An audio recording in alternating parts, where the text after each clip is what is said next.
এটা fire fighting pump room.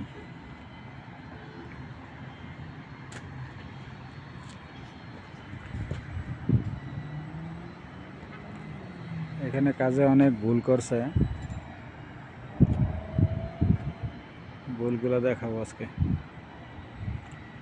এটা হচ্ছে সেকশন লাইন। সেকশন লাইন এসে নিচের থেকে ওয়াটার ট্যাঙ্কের থেকে মোটর যখন চালু হইব পানি টাইনা পাম্পে যাবে, এরপরে সাপ্লাই হইব। 6 ইঞ্চি লাইন, সেকশন লাইন দিচ্ছে 6 inch. Test drain line, pump test করার জন্য টেস্ট ড্রেন লাইন ট্যাঙ্কের ভিতরে দেওয়া হয়েছে। এর ভিতরে ফ্লোমিটার লাগানো হয়েছে। ফ্লোমিটারও কোনো ডায়াল দেওয়া হয় নাই, কারণ জায়গাটা খুব কম, ছোট্ট জায়গার মধ্যে করা হয়েছে কাজটা, ঠিক আছে। তারপরেও করতে পারতো।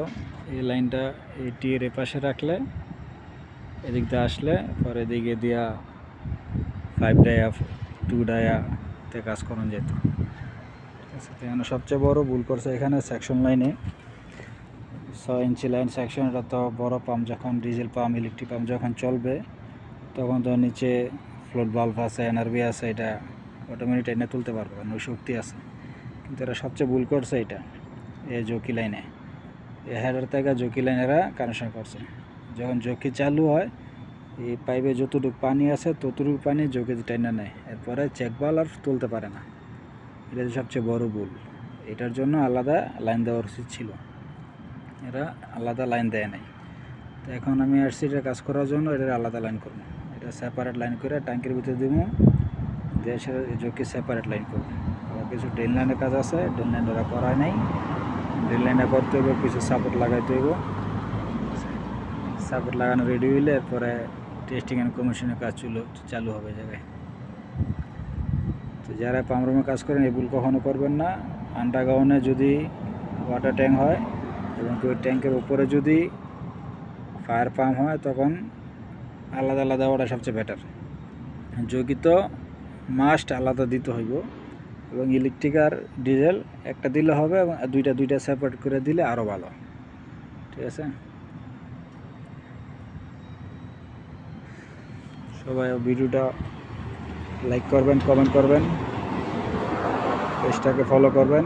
এ জায়গায় প্যানেলগুলো বসানো হয়েছে, জকি প্যানেল, ডিজেল প্যানেল, এটা হচ্ছে ইলেকট্রিক প্যানেল। 400 জিপিএমের pump, 400 GPM pump, 130 PSI capacity. Diesel tank, খুব ছোট্ট জায়গার কারণে অনেক কিছু লাগানো হয় না। এই জায়গায় বাল্ব লাগানো হয় নাই, এই জায়গায় বাল্ব দেওয়া হয় নাই, ডাইরেক্ট দেওয়া হয়েছে, আচ্ছা। আর এটার জন্য সবচেয়ে আরেকটা বড় ইম্পর্টেন্ট কাজ আছে। এই পাইপে পানি না থাকলে কোনো জকিতেই কোনো পাম্পই কাজ করবে না। সবসময় এটার ভিতরে পানি ফুল থাকতে হবে। ফুল থাকবে কখন? যখন এটাতে এক্সট্রা কোনো ওয়াটার ট্যাঙ্কি লাগাইয়া, একটু উপরে একটা ওয়াটার ট্যাঙ্কি লাগাইয়া লাইন দেওয়া হইব, তখন পানি সবসময় রিজার্ভ থাকবে। কারণ এই জায়গায় ড্রেন লাইন আছে, অটোমেটিকভাবে পড়তে থাকে। ডিজেল লাইনে তখন নিচে অটোমেটিক পানি পড়তে থাকে টুটু করে। পানিগুলো যখন পড়ে যায় পাইপটা তখন খালি হয়ে যাবে। খালি হয়ে গেলে যখন ইমার্জেন্সিতে পাম্প চালু হইব পানি আর তুলতে পারবো না। সেটার কারণে এই জায়গায় এক্সট্রা একটা লাইন দিয়া একটা এরকম একটা ছোট্ট ওয়াটার ট্যাঙ্ক রাখতে হইব, যাতে পানি সবসময় ফিল করে রাখতে পারে।